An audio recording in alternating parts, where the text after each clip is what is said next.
Hello students, welcome to education net aspirants. आज हम लोग डिस्कस करेंगे नेशनल एजुकेशन पॉलिसी 2020 में जो बनाई गई है, ये किस तरह से पुरानी नेशनल एजुकेशन पॉलिसी से अलग है। इसमें क्या क्या रिकमेंडेशन बनाए गए हैं, क्या क्या बोले गए हैं, क्या क्या इम्प्रूवमेंट की एरिया दी गई है, वो सारी बातें हम इस वीडियो में समझेंगे। ये है मेरी वीडियो की पार्ट 2, यानी कि पार्ट 1 मैं ऑलरेडी बना चुकी हूँ नेशनल एजुकेशन पॉलिसी पे, जिसमें मैंने स्कूल एजुकेशन के सारे रिकमेंडेशंस बताए हैं। इस वीडियो में मैंने हायर एजुकेशन के रिकमेंडेशंस बताए हैं। क्योंकि वीडियो ज़्यादा बड़ा नहीं होना चाहिए, इसीलिए मैंने इस टोटल रिकमेंडेशन को 2 भाग में डिवाइड कर दी हूँ आप लोगों के इजी अंडरस्टैंडिंग के लिए। तो आई होप आप लोग वो वीडियो देख चुके हैं, और अगर नहीं देख चुके हैं तो आप प्लीज़ जाके देख लीजिए, क्योंकि उस वीडियो में मैंने नेशनल एजुकेशन पॉलिसी की जो हिस्ट्री है उनको भी डिस्कस किए। आप जब तक हिस्ट्री नहीं समझेंगे तब तक आप न्यू एजुकेशन पॉलिसी जो 2020 है वो आप नहीं समझ पाएंगे। तो इसीलिए आप वो वीडियो जरूर देख लीजिएगा, लिंक जो है डिस्क्रिप्शन बॉक्स में दी हुई है। तो चलिए हम समझते हैं अब नेशनल एजुकेशन पॉलिसी जो है वो यूनिवर्सिटी एजुकेशन से रिलेटेड क्या क्या रिकमेंडेशन दिए हैं। तो आप देख सकते हैं यहाँ पे नेशनल एजुकेशन पॉलिसी जो है बेसिकली 3 पार्ट में डिवाइड की है। पार्ट 1 जो है स्कूल एजुकेशन है, and part 2 second higher education, and part 3 है अदर एरियाज जो इन्होंने बोले हैं उनको, उनसे रिलेटेड रिकमेंडेशंस दिए हैं। तो आप अगर इनके ये सब जो स्ट्रक्चर हैं, ये सब जो रिकमेंडेशन है, ये अगर आप पढ़ लें तो इनसे आपका 50% जो है आपको आइडिया मिल जाएगा कि नेशनल एजुकेशन पॉलिसी क्या क्या एरियाज कवर कर रहे हैं। ठीक है, इनसे क्वेश्चंस बनते हैं, तो आप अगर इन्हें समझ जाए, इन्हें अगर आप पढ़ ले तो ये बहुत ज़्यादा इंपॉर्टेंट है, बहुत ज़्यादा अच्छा बात होगा। ठीक है, तो अब हम समझेंगे इनके क्या क्या रिकमेंडेशंस हैं हायर एजुकेशन से रिलेटेड। ठीक है, तो NEP 2020 aim to increase the gross enrolment ratio in higher education including vocational education from 26.3% in 2018 to 50% by 2035। ठीक है, तो इनका कहना ये है कि 26.3% जो था 2018 में, उनसे बढ़ा के इसे 50% तक कर देना है 2035 से। ठीक है, 3.5 crore new seats will be added to higher educational institutions.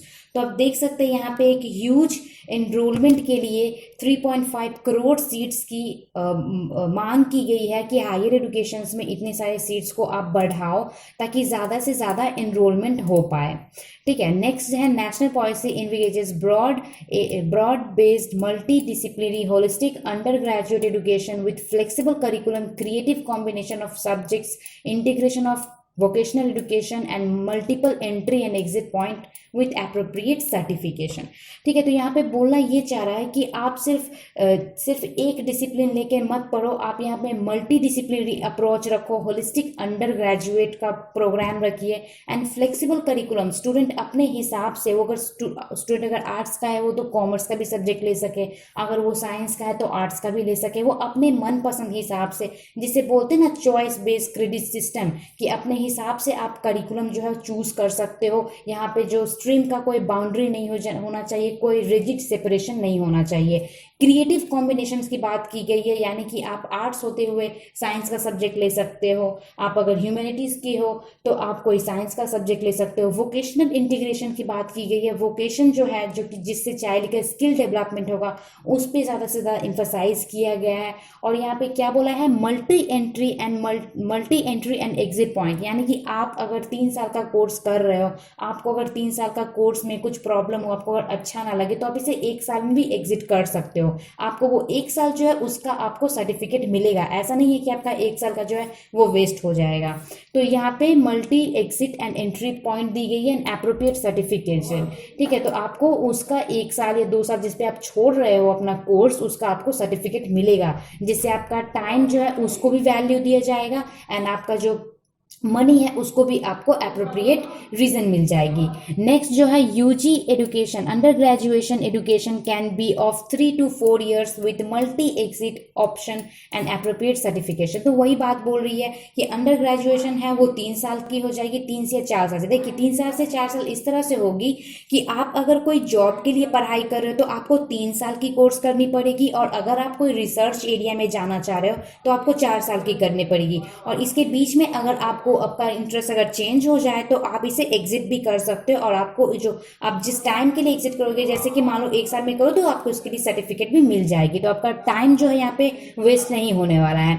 Next यहाँ पे यही बात बोला है, for example certificate after 1 year, advance diploma after 2 years and bachelors degree after 3 years. इस तरह से आपको ईयरली वाइज बेस करके आपका जो सर्टिफिकेट है वो आपको मिल जाएगा। एंड वही 4 साल का जो कोर्स होगा वो रिसर्च बेस पे होगा। आप अगर रिसर्च करना चाहते हो तो आप 4 साल का कोर्स कर सकते हो। आपका जो अंडर ग्रेजुएशन होगा वो 4 साल का होगा।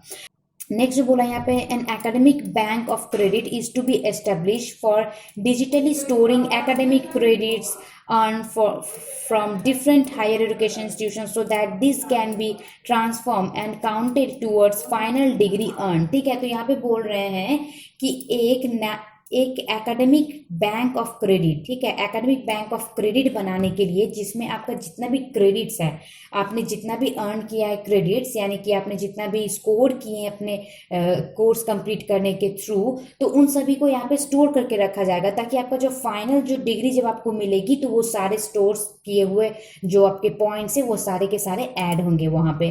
ठीक है, नेक्स्ट रिकमेंडेशन है द नेशनल रिसर्च फाउंडेशन। ठीक है, यहाँ पे बोल रहा है कि आप नेशनल रिसर्च फाउंडेशन बनाने के लिए, ठीक है, तो इससे पहले ऐसा कोई रिकमेंडेशन नहीं था जो सिर्फ रिसर्च को बेस करके एक कोई फाउंडेशन या कमिटी या कमीशन बनाने की बात कही हो, ठीक है, जो कि एपिक्स बॉडी हो। ठीक है, यानी कि एपिक्स बॉडी जिनका खुद का अपना एक ऑटोनॉमी हो, जो खुद अपना डिसीजन ले सके। ठीक है, तो नेशनल रिसर्च फाउंडेशन एक तो ऐसा बॉडी बनाने के लिए बोल रहे हैं जो बेसिकली स्ट्रॉन्ग करेगी हमारा रिसर्च कल्चर एंड बिल्ड करेगी research capacity across higher education. ठीक है, तो यहाँ पे रिसर्च करने के लिए, इनोवेशन करने के लिए एक बहुत अच्छा स्कोप दिया गया है। एक नई इंस्टीट्यूशन बनाने की, एक नई कमिटी बनाने की बात कही गई है।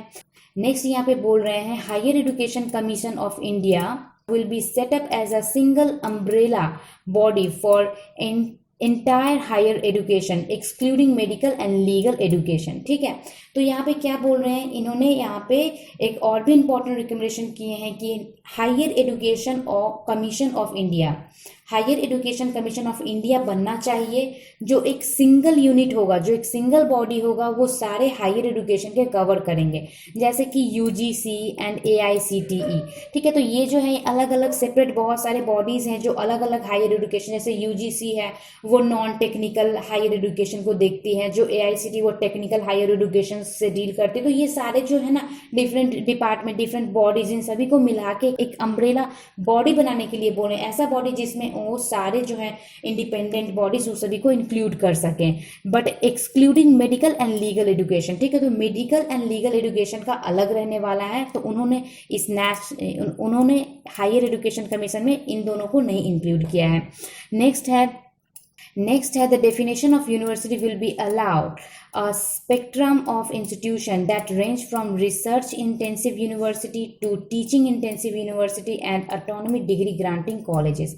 ठीक है, तो यहाँ पे कॉलेजेस जो हैं उनको बहुत ज़्यादा पावर दिया जा रहा है। वो बोल रहे हैं कि वो अपने हिसाब से रिसर्च इंस्टीट्यूशन, रिसर्च कंडक्ट कर सकते हैं, टीचिंग इंटेंसिव यूनिवर्सिटीज़ बनाने के लिए, and autonomy degree granting colleges, जो ऐसा कॉलेज है जो खुद डिग्री ग्रांट कर सकते हैं। तो आप देख सकते हैं यहाँ पे कॉलेजेस को एक अलग तरीके का अपॉर्चुनिटी दिया जा रहा है, एक अलग तरीके का पावर दिया जा रहा है। Affiliation of colleges is to be phase out 15 years. ठीक है, तो पहले क्या होता था, पहले यानी कि अब तक जो था वो 5 साल में एफिलिएशन किया जाता था कॉलेजेस का। ठीक है, बट अब हुआ है कि आप 15 साल में एफिलिएशन करोगे, एंड स्टेज वाइज मैकेनिज्म। ठीक है, हर एक स्टेज को बेस करके आप एफिलिएट करोगे, और ये जो एफिलिएटेड है वो क्या होगा, ऑटोनॉमी टू कॉलेजेस। ठीक है, जो ग्रांट जो किया जाएगा वो इंडिविजुअल कॉलेजेस की तरफ से होना चाहिए। नेक्स्ट जो है national curriculum framework for teacher education NCFTE 2021 will be formulated bye NCTE in consultancy with NCERT। तो यहाँ पे क्या बोल रहा है कि national curriculum framework teacher education के लिए, इससे पहले जो था फ्रेमवर्क वो कब बना था, तो वो 2009 में बनी थी। ठीक है, NCTE टीई के द्वारा। तो अभी बोल रहा है कि आप फिर से नया तरीके से बनाएं 2021 में, और किसके कंसल्टेंसी से मिलके, वो एनसीईआरटी, ठीक है। तो एनसीईआरटी के कंसल्टेंसी में मिलके एनसीटीई को बोला गया है कि आप national curriculum framework for teacher education, जिससे टीचर एजुकेशन का जो डेवलपमेंट है, उनका जो करिकुलम है, उनमें इंप्रूवमेंट किया जा सके। नेक्स्ट है, by 2030 the minimum degree qualification for teacher will be 4 years integrated B Ed. तो 2030 तक जो है वो मैक्सिमम जो डिग्री ग्रांट करेगी इंस्टीट्यूशन, जो टीचर एजुकेशन इंस्टीट्यूशन है, उनका क्या होगा, करिकुलम क्या स्ट्रक्चर होगा, तो 4 साल का इंटीग्रेटेड कोर्स उन्हें करवाना है, ठीक है। तो 4 साल का क्या है, इंटीग्रेटेड बीएड कोर्स होने वाली है।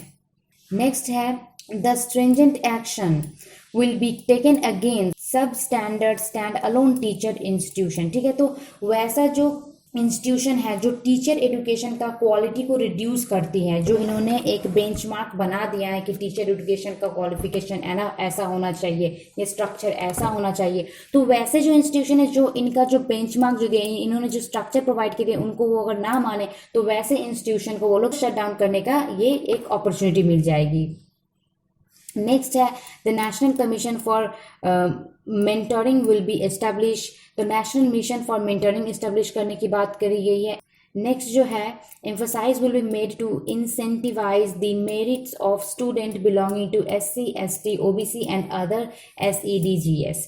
तो जितने भी SC ST OBC हैं और जितने भी, यहाँ इसका फुल फॉर्म है सोशली इकोनॉमिकली डिसएडवांटेज ग्रुप, जितने भी हैं उन सभी को इंसेंटिव्स प्रोवाइड करने के लिए, यानी कि उन लोगों को पढ़ने के लिए इनकरेज करने के लिए, उनको जिस जिस चीज़ों की सुविधा चाहिए स्कॉलरशिप्स देनी चाहिए, एंड उनके लिए अलग अलग, जैसे कि ट्रांसपोर्ट का हो गया या हॉस्टल की हो गई, तो ये सब चीज़ में उनको हेल्प मिलनी चाहिए। इसके अलावा बोला गया है ओपन एंड डिस्टेंस एजुकेशन कैसा होना चाहिए, तो this will be expanded to play significant role in increasing GER, ठीक है। तो ग्रॉस एनरोलमेंट रेशियो में ओपन एंड डिस्टेंस एजुकेशन की बहुत बड़ी भूमिका होने वाली है। आप अगर मेरी पहले वाली वीडियो देखेंगे इसकी पार्ट 1, तो वहाँ पे बोला गया है कि ओपन एंड डिस्टेंस लर्निंग जो है वो चाइल्ड के 3 स्टेज यानी कि क्लास 3 से ही स्टार्ट कर देने की बात बोली गई है, 3, 5 एंड 8। तो आप देख सकते हैं कि किस तरह से ओपन एजुकेशन जो है वो कंट्री की GER यानी कि ग्रॉस एनरोलमेंट रेशियो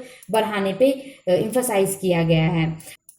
नेक्स्ट जो बोला गया है, online education and digital education को इम्प्रूवमेंट करने के लिए building the online infrastructure, digital content and capacity building will created in the MHRD to look after education both schools and higher education, ठीक है। तो यहाँ पे बोल रहा है कि डिजिटल इंफ्रास्ट्रक्चर, ठीक है। आप अभी देख सकते हैं कोविड-19 की वजह से कितने सारे डिजिटल इनिशिएटिव्स लिए गए हैं ताकि स्टूडेंट्स का जो एजुकेशन है वो खराब ना हो। समय समय पे यहाँ पे एजुकेशन से रिलेटेड डिजिटलाइज प्रोसेस किया जा रहा है, ऐसे ऐसे पोर्टल्स बनाए जा रहे हैं जहाँ पे ज़्यादा से ज़्यादा डिजिटल कॉन्टेंट दिया जा रहा है ताकि इस जो पैंडेमिक के कारण जो एजुकेशन है वो इम्पैक्ट ना हो। कैपेसिटी बिल्डिंग पे एम्फसाइज किया गया है, दोनों के लिए, स्कूल के लिए एंड हायर एजुकेशन का जो भी नीड है उसे फुलफिल करेंगे ई-एजुकेशन के थ्रू, ठीक है। नेक्स्ट है an autonomy body, the national educational technology forum, ठीक है। National educational technological forum will be created for providing a platform for the free exchange of ideas on the use of technology to enhance learning, assessment, planning and administration, ठीक है। तो national education technological forum, ये एक forum है जो बनाने की बात की गई है जहाँ पे स्टूडेंट्स, टीचर, जितने भी एक्सपर्ट बॉडीज हैं, जितने भी एक्सपर्टाइज पर्सन हैं, वो लोग आके अपना फ्री एक्सचेंज करेंगे आइडियाज़ एंड इन्फॉर्मेशन कि किस तरह से हम लोग एजुकेशन को और भी ज़्यादा इम्प्रूव कर सकते हैं, किस तरह से हमें असेसमेंट को इम्प्रूव करना चाहिए, किस तरह से प्लानिंग एंड एडमिनिस्ट्रेशन सिस्टम को हम लोग और ज़्यादा बेहतर बना सकते हैं। नेक्स्ट पॉइंट है, the NEP recommends setting up an Indian institution of translation and interpretation, national institution, ठीक है। तो आप देख सकते हैं Indian institution of translation and interpretation, ठीक है। ये एक ऐसा इंस्टीट्यूशन की बात बोली गई है जहाँ पे जो लैंग्वेज है ना, लैंग्वेज को किस तरह से हम डेवलप कर सकते हैं, किस तरह से हम लैंग्वेज को समझ सकते हैं, ट्रांसलेशन इंटरप्रिटेशन, ऐसा इंस्टीट्यूशन जो लैंग्वेज टू लैंग्वेज जो है ट्रांसलेशन कर पाए। जैसे कि आप संस्कृत हो गई, उसके बाद पाली हो गई, पर्शियन हो गई, प्राकृतिक हो, ये सब जो लैंग्वेज जो है ना, इनसे रिलेटेड ये जो इंस्टीट्यूशन बनाया गया, यहाँ पे आप लैंग्वेज, डिफरेंट लैंग्वेज को आप समझ सकते हो, क्योंकि यहाँ पे ट्रांसलेशन एंड इंटरप्रिटेशन, आप जैसे एक लैंग्वेज जानते हो तो आप इसको दूसरे लैंग्वेज में ट्रांसलेटेड वर्जन आपको मिल जाएगी। तो ऐसा इंस्टीट्यूशन बिल्डअप करने की बात की गई है, जो पाली, पर्शियन एंड प्राकृतिक लैंग्वेज, उसके बाद strengthening the Sanskrit and all department जो है इन लैंग्वेज की, इनको इम्प्रूवमेंट करने की बात कही गई है। तो mother tongue and local language जो है वो मीडियम होने वाली है इंस्ट्रक्शन की। Internationalisation of education will B facilitated through both institutional collaboration, ठीक है। तो इंटरनेशनलाइजेशन ऑफ एजुकेशन यानी कि यहाँ पे एजुकेशन जो है इसको ऐसा बनाना चाहिए कि ग्लोबली इसे रिकॉग्नाइज किया जा सके, ग्लोबली इसको आइडेंटिफाई किया जा सके, इसको ऐसा बनाना चाहिए कि विश्व में इसका एक अलग इंपॉर्टेंस हो, और इसे आप कहीं भी जाओ तो उसको उतना ही इंपॉर्टेंस मिलेगा जैसे कि आपको इंडिया मिलता है, जैसे कि आपको ग्लोबल लेवल पे मिलता है। तो इसको एक इंपॉर्टेंट पॉइंट है ये, जिसमें इंटरनेशनलाइजेशन ऑफ एजुकेशन को बोला गया है। All professional education will be an integrated part of higher education, तो जितने भी प्रोफेशनल एजुकेशन है उनको हायर एजुकेशन से इंक्लूड करना गया है, यानी कि रिलेटेड करने की बात बोली गई है। Stand alone technical universities, health science universities, legal and agricultural universities will be aim to become multidisciplinary institution. तो ऐसा इंस्टीट्यूशन बनाना होगा जहाँ पे technical institution, health science and legal and agricultural universities को इंक्लूड करके मल्टीडिसिप्लिनरी अप्रोच में पढ़ाना चाहिए। तो ये थे इसके कुछ रिकमेंडेशन जो हायर एजुकेशन से रिलेटेड नेशनल एजुकेशन पॉलिसी 2020 ने दिए हैं। आई होप आपको मेरी ये वीडियो के थ्रू जो मैंने समझाया वो आपको समझ में आ गई है। अगर आपको वीडियो अच्छी लगी है तो मेरे चैनल को सब्सक्राइब करके बेल आइकन जरूर दबा दें और इस वीडियो को ज़्यादा से ज़्यादा शेयर करें। और एक बात, इसकी जो है पहली वाली पार्ट यानी कि पार्ट 1 वो मैं करा चुकी हूँ, आप उसका लिंक जो है डिस्क्रिप्शन बॉक्स में आपको मिल जाएगी। Thank you so much for watching the video. Stay tuned with education net aspirants.